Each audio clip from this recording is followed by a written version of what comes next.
지난해 아동학대로 숨진 어린이가 50명으로 최근 5년 만에 가장 많은 것으로 나타났습니다. 아동학대 가해자 10명 가운데 8명은 부모였고 장소도 대부분 집이었습니다. 김혜은 기자입니다.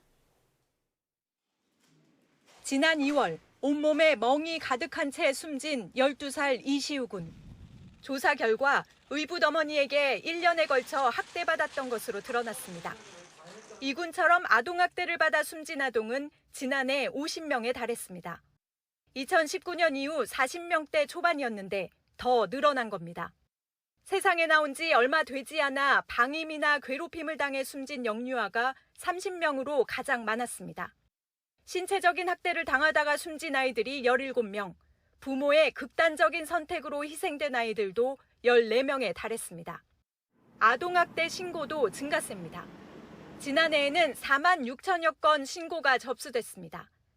전년도보다는 줄었지만 당시에는 이른바 정인이 사건으로 신고가 급증했던 걸 고려하면 최근 5년 동안 증가세는 여전합니다. 또 신고 건수 가운데 60% 정도는 실제 학대로 판단돼 관리 대상이 됐습니다. 아이들을 학대하는 주범은 여전히 부모였습니다. 학대 행위자 가운데 부모가 82% 이상이었고 대부분 집에서 고통을 줬습니다. 한 번에 그치지 않고 거듭 학대를 한 경우도 16%로 1년 새 1.3%포인트 증가했습니다.